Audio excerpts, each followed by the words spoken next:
Al-Mukarram, para alim ulama, para ustadz, para kiai, tokoh-tokoh masyarakat, jajaran takmir masjid Raudatul Falah yang saya hormati dan saya muliakan, para jemaah, bapak-bapak, ibu-ibu, hadirin wal hadirat yang berbahagia. Pertama-tama, marilah kita terlebih dahulu bersama-sama memanjatkan syukur kehadirat Allah Subhanahu wa taala dengan kita mengucapkan kalimat alhamdulillahi rabbil alamin. Pada pagi hari ini alhamdulillah, di saat orang lain masih banyak yang istirahat, masih banyak yang tidur, masih banyak yang mungkin berolahraga, tapi alhamdulillah di antara kita umat Islam, jemaah Masjid Raudatul Falah ini memilih suatu kegiatan yang sangat dianjurkan dan diperintahkan oleh Allah Subhanahu wa taala kepada kita, yakni melaksanakan sholat subuh berjemaah. Mudah-mudahan amal ibadah kita khususnya pada pagi hari ini senantiasa diridhoi oleh Allah Subhanahu wa taala dan dicatat sebagai amal yang soleh di sisinya. Amin amin ya rabbal alamin. Kaum muslimin wal muslimat rahimakumullah, pagi hari ini saya langsung akan menyampaikan sebuah pesan Rasulullah Muhammad sallallahu alaihi wasallam kepada kita. Beliau bersabda, al-ajalatu min amali syaiton, rawahu Muslim, yang artinya bahwa perbuatan atau kegiatan yang dikerjakan dengan cara tergesa-gesa atau terburu-buru merupakan bagian daripada perbuatan setan. Apa saja setiap perbuatan kegiatan yang dilakukan oleh kita umat Islam ini, caranya terburu-buru, caranya tergesa-gesa, itu merupakan bagian daripada perbuatan iblis dan setan. Walaupun sholat itu perintah Allah, tapi kalau caranya kita mengerjakan dengan cara terburu-buru dan tergesa-gesa tanpa ada tumaknina, itu perbuatan setan. Contohnya bismillahirrahmanirrahim, Allahu akbar, Allahu akbar, Allahu akbar, Allahu akbar. Walaupun sholat sunnah, semua kegiatan yang dikerjakan dengan cara terburu-buru itu perbuatan setan. Ataupun membaca Al-Quran tanpa mengindahkan tajwid, panjang pendek, makhrajnya tidak diperhatikan, maka baca Al-Quran itu merupakan perbuatan daripada setan. Na'udzubillah min dzalik. Rasul bersabda, man qara Al-Quran bila tajwidin la yasahhu qiraatuhu, yang artinya barang siapa umat Islam membaca Al-Quran tanpa memperhatikan tajwid, makhrajnya, panjang pendeknya, maka itu tidak sah bacaan Al-Qur'annya. Kenapa? Al-Quran itu setiap huruf dan kalimat mengandung arti dan makna. Kalau kita baca terburu-buru, maka itu bagian daripada perbuatan iblis dan setan. Apalagi kita mengendarai kendaraan di jalan raya terburu-buru, tergesa-gesa, itu membahayakan dirinya dan orang lain. Walhasil kata Rasulullah, apapun kegiatan umat Islam yang dikerjakan dengan cara tergesa-gesa, terburu-buru, perlu kita catat dalam hidup ini merupakan perbuatan setan. Makan umpamanya, makan tanpa dikunyah, terburu-buru langsung dilek, itu bagian daripada perbuatan setan. Rasulullah kalau makan itu, Bapak Ibu sekalian, Rasulullah itu pelan, dikunyah dulu sampai 17 kali. Di samping dikunyah baca bismillah, bismillahirrahmanirrahim, dikunyah dulu sampai 17 kali Rasulullah. Kalau kita makan langsung elek, itu bagian daripada kegiatan setan. Na'udzubillah min dzalik. Tapi dalam kitab Nasaihul Ibad, Abu Hatim Al-Aqsam justru mengatakan, al-ajalatu min amali syaiton illa fi khamsati mawadi. Memang perbuatan tergesa-gesa bagian daripada perbuatan setan, kecuali dalam 5 hal. Jadi kalau 5 hal, 5 perkara ini bukan bagian dari perbuatan setan, fa innaha min sunanir rasul, justru merupakan sunnah Rasul yang diperintahkan oleh Rasulullah dan mendapatkan pahala dari Allah Subhanahu wa taala.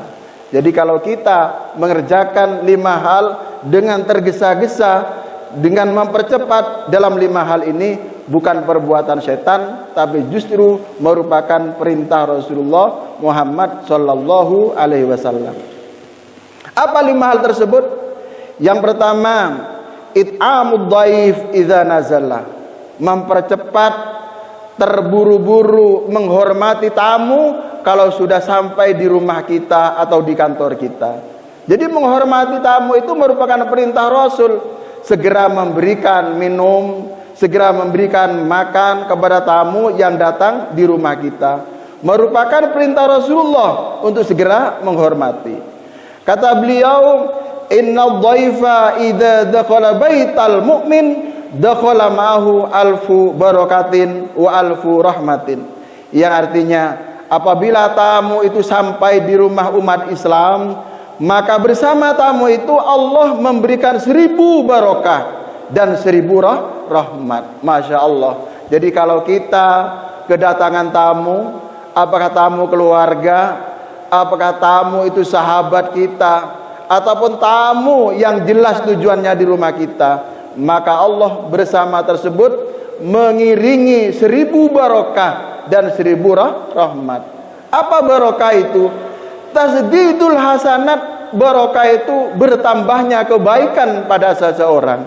Jadi kalau kita kedatangan tamu, lalu kita hormati, bersama tamu itulah Allah mengiringi, menurunkan tambahan kebaikan kepada orang tersebut, 1000 berkah dan 1000 rahmat. Jadi luar biasa.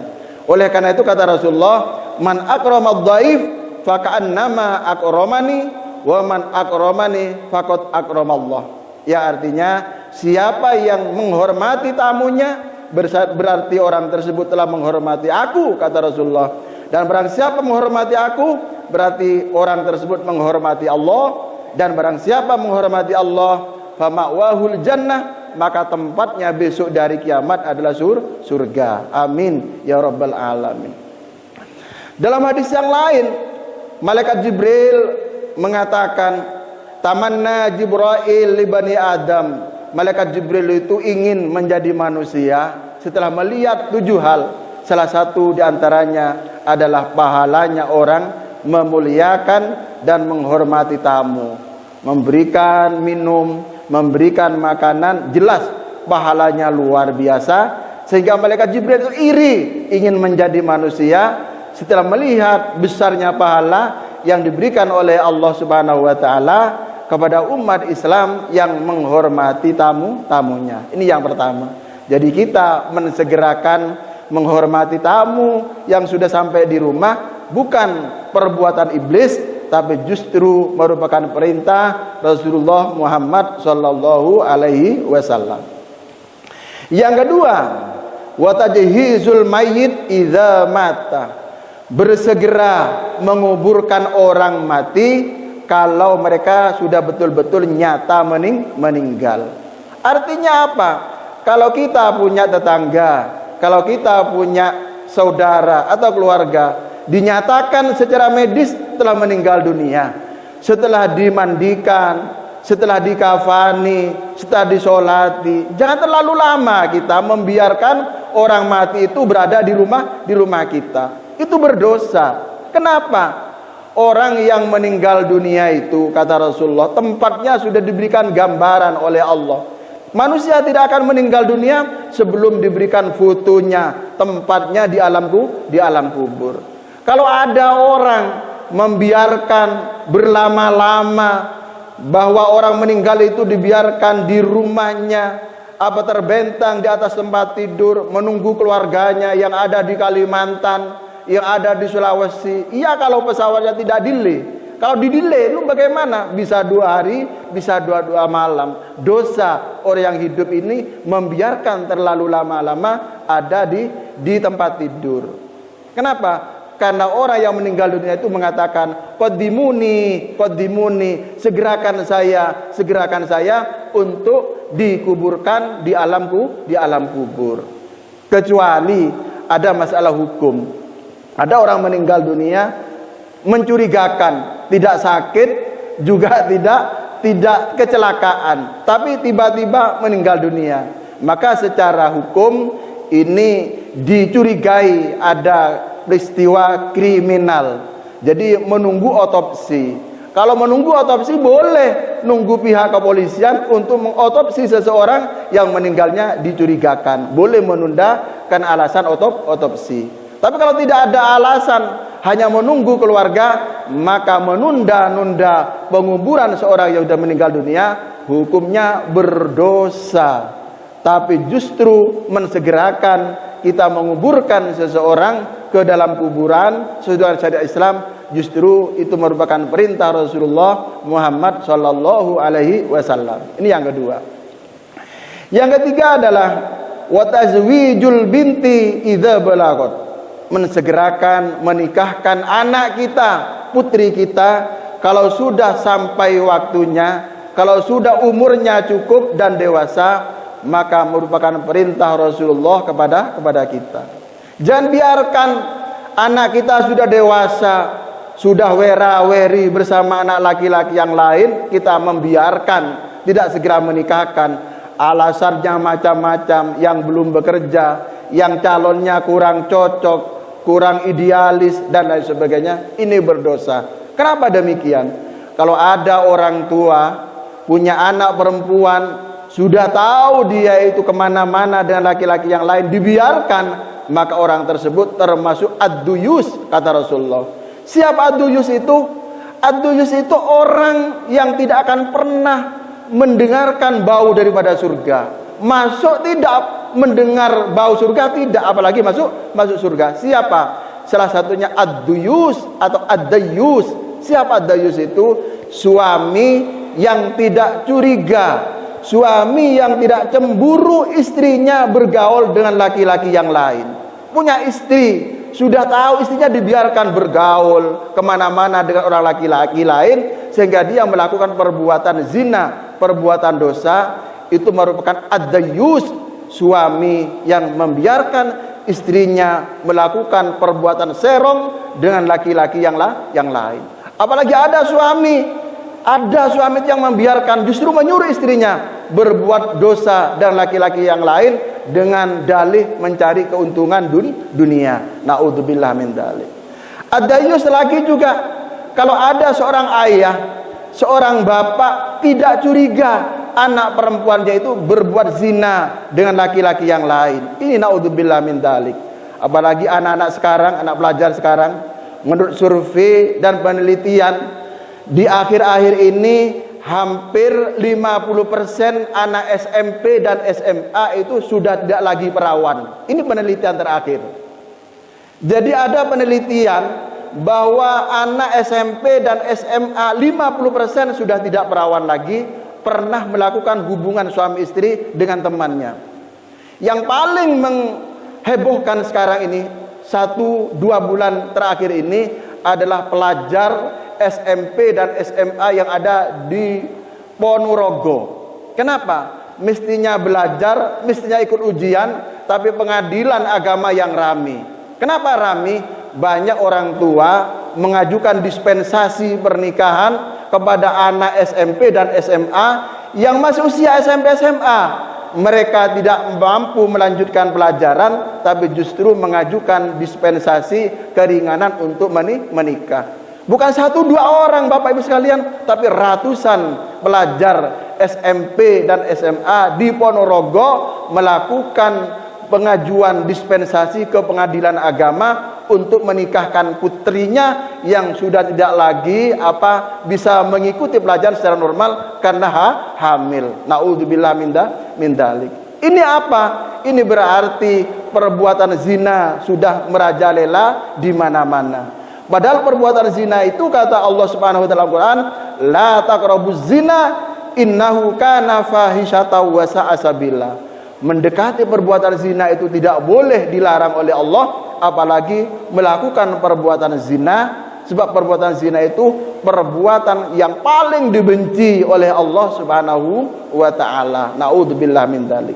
Bahkan salah satu sebab terjadinya bencana di muka bumi sekarang ini karena merajalelanya perbuatan zina di mana-mana. Naudzubillah min dzalik. Oleh karena itu kata Rasulullah, mempercepat menikahkan putri kita yang sudah dewasa merupakan perintah Allah dan perintah Rasulullah Muhammad sallallahu alaihi wasallam. Ini yang ketiga. Yang keempat adalah wa qada'ud dain idza wajabah. Ini yang sering kita alami, mensegerakan membayar hutang piutang kita jika sudah tiba waktunya. Jadi kalau kita punya hutang kepada orang lain, kepada seseorang, tidak perlu Pak menunggu tiba waktunya, janjinya. Kalau kita sudah punya hutang, bersegeralah untuk membayar. Kenapa? Umur manusia tidak ada yang tahu Pak. Siapa yang menjamin bahwa nanti malam kita masih hidup? Siapa yang menjamin bahwa besok pagi kita masih hidup? Tidak ada yang menjamin. Oleh karena itu kata Rasulullah, mempercepat membayar hutang piutang kepada orang lain adalah merupakan sunnah Rasul, perintah Allah dan perintah Rasulullah Muhammad sallallahu alaihi wasallam. Ketika Rasul ada di Madinah Pak, ada sahabat meninggal dunia karena membela peperangan bersama Rasulullah, lalu disolati. Rasulullah bertanya, orang ini matinya syahid, tapi kalau ini masih punya hutang, maka orang tidak akan mati syahid, justru menjadi ahli neraka. Dalam sebuah hadis Rasulullah Muhammad SAW bersabda, al-mayyitu mu'allakun bainas sama wal ard hatta tu'diya dainahu. Orang yang meninggal dunia itu nasibnya masih terkatung-katung antara langit dan bumi sebelum urusan hutang piutangnya itu diselesaikan. Nah oleh karena itu kalau kita punya keluarga meninggal dunia, maka keluarganya harus berdiri di depan masyarakat, di depan keluarga.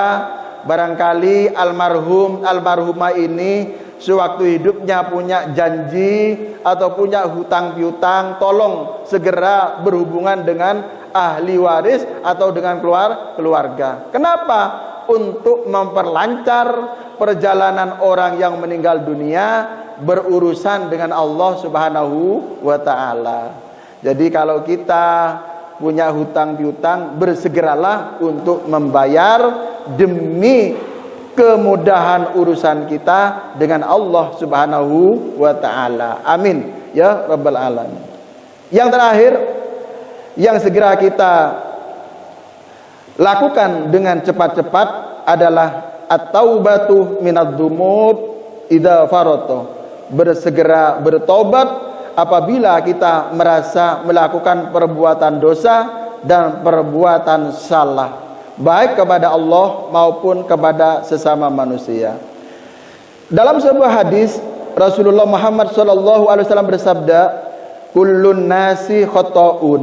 Semua manusia pasti pernah berbuat salah, pernah berbuat dosa. Manusia tidak ada yang sempurna. Nabi sekalipun pernah melakukan perbuatan dosa dan perbuatan salah. Contohnya Nabi Adam alaihissalam pernah salah dan pernah dosa.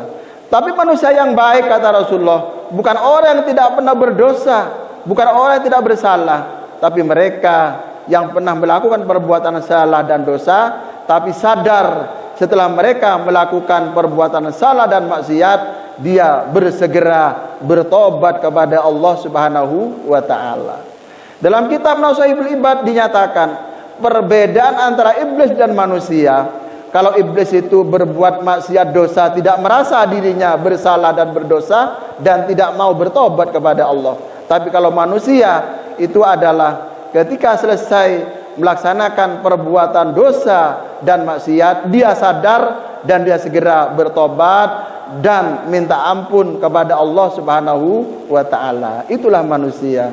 Oleh karena itu malah kita berdoa kepada Allah Subhanahu wa taala mudah-mudahan di bulan Rajab yang sebentar lagi kita akan masuk bulan suci Ramadan ini diberikan kekuatan oleh Allah Subhanahu wa taala dengan 5 hal ini. Yang pertama, kalau kita punya tamu segera kita hormati. Yang kedua, kalau ada orang meninggal dunia, kalau sudah selesai dikafani, disolati, segera dimakamkan. Yang ketiga adalah kalau kita punya anak perempuan atau anak laki-laki, sudah waktunya untuk sudah cukup untuk menikah dan berkeluarga, segera dinikahkan dan berkeluarga. Kemudian yang keempat adalah kalau kita punya hutang segera membayar. Dan yang kelima, kalau kita merasa berdosa, bersalah baik kepada Allah maupun kepada sama manusia, segera bertobat, segera minta maaf. Halakal musawifun, celakalah orang yang menunda-nunda waktu bertobat atau minta maaf kepada sama manusia. Mudah-mudahan Allah Subhanahu wa taala memberikan umur panjang kepada kita, memberikan kesehatan kepada kita, sehingga kita bisa berjumpa dengan bulan suci Ramadan yang akan datang. Allahumma barik lana fi Rajab wa Sya'ban wa Ramadan wa balighna Ramadan wa ghfir lana dzunubana. Ya Allah, berikan barokah kepada kami bulan Rajab dan bulan Sya'ban, dan sehatkan, panjangkan umur kami semuanya ini sampai berjumpa dengan bulan suci Ramadan, dan ampunilah dosa-dosa kami semua ini. Amin ya rabbal alamin. Marilah kita tutup bersama-sama kegiatan kita kuliah subuh pada pagi hari ini dengan membaca doa kafaratul majalis. A'udzu billahi minasyaitonir rajim. Bismillahirrahmanirrahim. Subhanakallahumma wa bihamdika asyhadu an la ilaha illa anta astaghfiruka wa atubu ilaik. Walhamdulillahi rabbil alamin. Wassalamualaikum warahmatullahi wabarakatuh.